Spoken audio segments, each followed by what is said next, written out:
stormy night, not even a star in sight.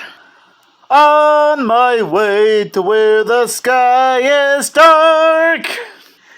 Can you tell me how to get to Grouchland Street? Can you tell me how to get to Grouchland Street? How to get to Grouchland Street?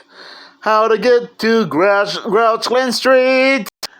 Elmo is now touring through Grouchland. Oh yeah! Okay, I'm sorry. I couldn't resist doing my own variation of the classic Sesame Street theme song. And I'm sorry if it wasn't 100% perfect.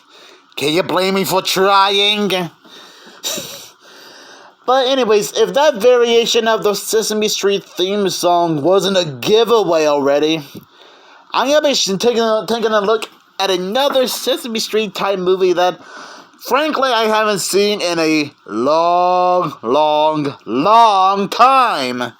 And in fact, I can't even remember the last time I saw this movie, called The Adventures of Elmo in Grouchland.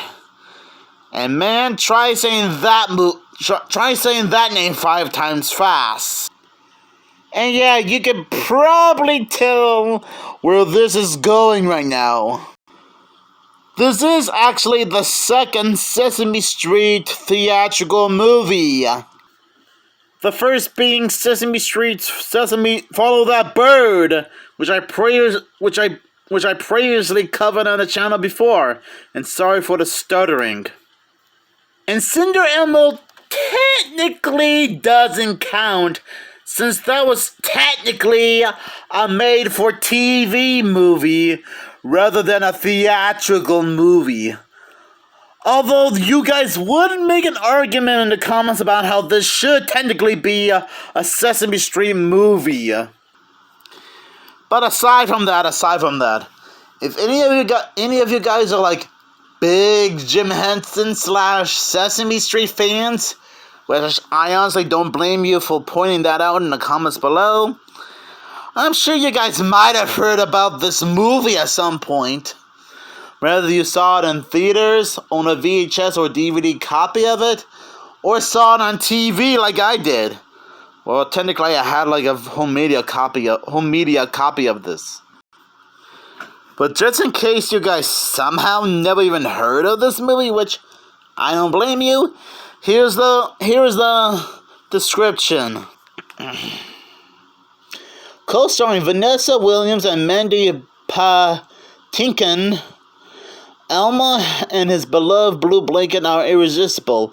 When Oscar carelessly tosses his fuzzy blanket in the trash can after he sneezes into it, Elmo dives in after it. He is suddenly plugged into Grouchland, the land of the Grouches. Stinky Garbage and Greedy Huxley, played by Mandy Patinkin. What a name. Who hasn't learned how to share. Elmo and all of his friends from Sesame Street embark on a fun-filled adventure with one mission: to rescue Elmo's blanket. On the way, he encounters a giant chicken and even the Queen of Trash, played by Vanessa Williams herself. And man, what a name! It's a Grouch-loving good time filled with fun, sensational songs, even though I wish we had the iconic Sesame Street theme song in this, and all of your favorite characters! And you know, I'm not gonna lie, after watching this for the very first time again, and I assumed who knows how long, I totally forgot how fun this movie is. I mean, sure, Elmo might have been a little bit selfish by not sharing his blanket with Zoe, but he does learn a valuable lesson about sharing, which I'm guessing Huxley had to figure that one out the hard way. It also has an interesting plot with a beginning, middle, and end. I do like some of the new songs, like Together Forever, ba bum bum bum, and I see a kingdom shining bright. Okay, I better stop singing before I get a copyright strike. I don't know why I always have to keep breaking that rule. And yeah, and most of all, there's no doubt how Sesame Street is still like one of the most popular and iconic children's television shows ever. In fact, I think it's still going on right now as we speak. And I do like the idea of having Elmo and some of his Sesame Street friends check out Grouchland. Which I gotta admit, it sure is one doozy of a city. I'm guessing Grouchland is like the parallel universe to Sesame Street. And it's filled with a lot of Grouches who like, well, trash and grouchy things. And funny enough, I think this was like Oscar the Grouch's hometown before he moved to Sesame Street. Although, to be fair, it was never explained why Oscar the Grouch somehow moved away from Grouchland and moved to Sesame Street. Maybe my theory is he probably said some nice things and that somehow got him kicked out of Grouchland, which means he's no longer unwelcomed anymore. That's my theory. I kind of do like the villain Huxley, played by Mandy Patinkin. Again, I hope I'm pronouncing his name correctly, because it feels like I'm butchering it. And somehow, whenever Huxley's on screen, he's sort of giving off Robin Williams, Jim Carrey vibes. Well, you know what? No, it probably would have been cool if either Robin Williams or Jim Carrey would audition to play Huxley. Or maybe even Mike Myers. I mean, think about it. Imagine if we lived in an alternate universe where Mike Myers, Jim Carrey, or Robin Williams played Huxley. I mean, those would have been like cool casting choices. And I'm guessing 2 out of 3 of them were like no strangers to Sesame Street. Yeah, I think both Robin Williams and Jim Carrey made a few guest star cameos in some of the episodes of Sesame Street at some point. For Mike Myers, not sure. But I'm getting off topic here.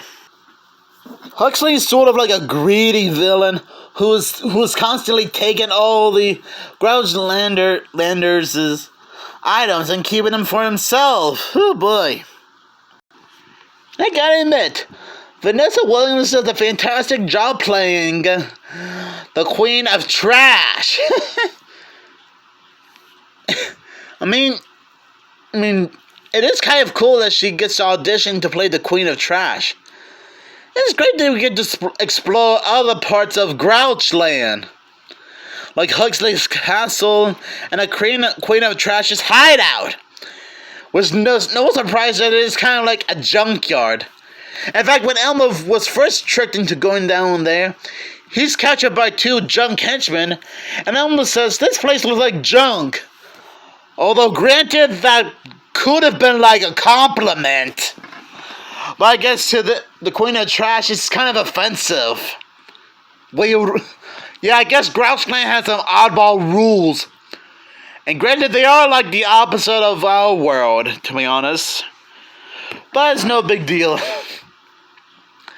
Even though the Queen of Trash doesn't have that much screen time, she is a very likable character.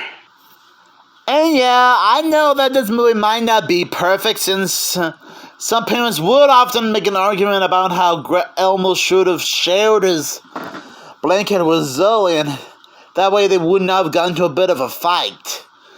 And yes, I guess I could sort of understand how that could be like a sort of a bad influence on kids. But that's just a minor complaint. Because keep in mind, sometimes trying to make a movie based on a children's television show can be a little bit tricky. Okay, maybe it's not that tricky when you think about it. Heck, the people who worked on VeggieTales created 2 theatrical movies. Jonah, a VeggieTales movie, and The Pirates Who Don't Do Anything, which was based on the silly song of the same name from the very first VeggieTales sing-along video. Very silly sing-along. But I guess I can forgive the cast and crew members for at least trying to do something special by giving a lesson about sharing. Which, funny enough, VeggieTales also did like some kind of did a similar idea as well with Lyle the Kindly Viking. Now I know that some, not all, but some of the cast members of Sesame Street, as well as some of the workers, are still working on Sesame Street right now.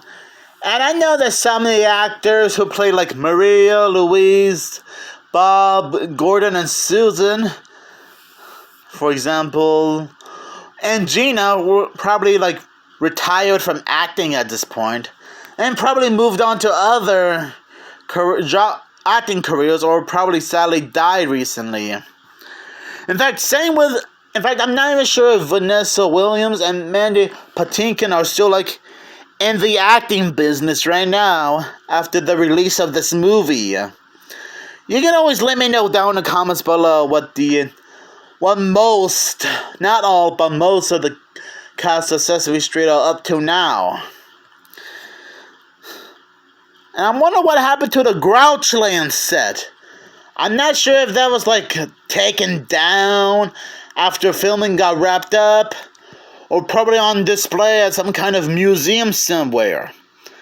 Now, I would be quite surprised. I'll be surprised if the set design for Grouchland, as well as Huxley's castle, are still on display right now.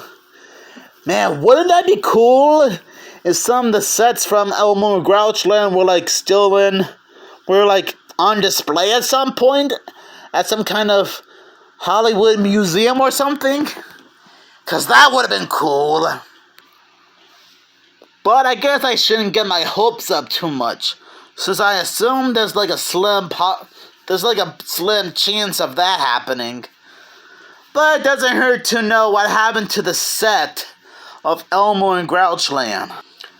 And I'm still wondering what happened to Mandy Patinkin and Vanessa Williams. I'm also wondering what happened to them. Like, are they like still in the acting business or retired at some point? Although, to be fair, it probably doesn't even matter, since it might go either way. Maybe you guys can help me out in the comments below. But anyways, it is pretty cool to rewatch this movie again because, like I said several minutes ago, it has been way too long since I've seen this movie. In fact, I can't even remember the last time I seen this movie. Oh well.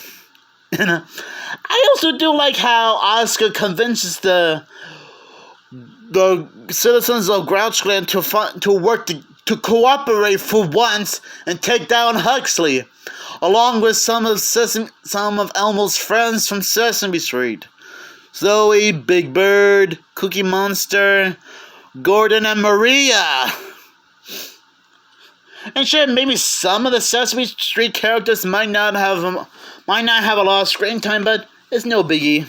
And I do like this running bit about Ernie and Bert stopping the film multiple times, and how Bert seems very concerned about what's happening to Elmo.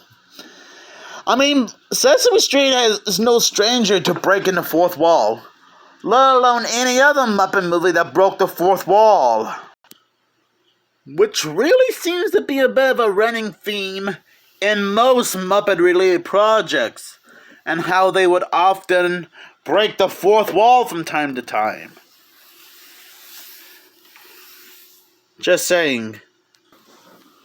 But that always got a bit of a laugh out of me seeing Ernie and Bert stop the film from time to time.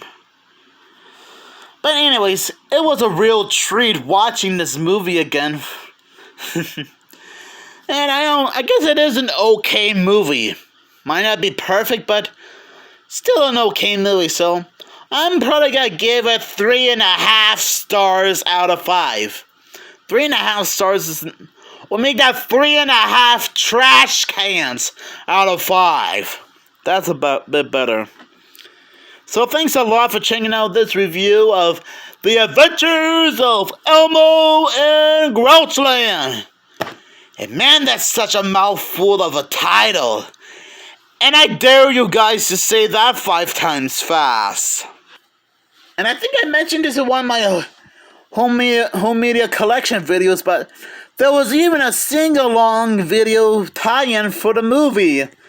And it comes with an Elmo's World bonus episode. And it looks like tomorrow I'll watch The Prince of Egypt.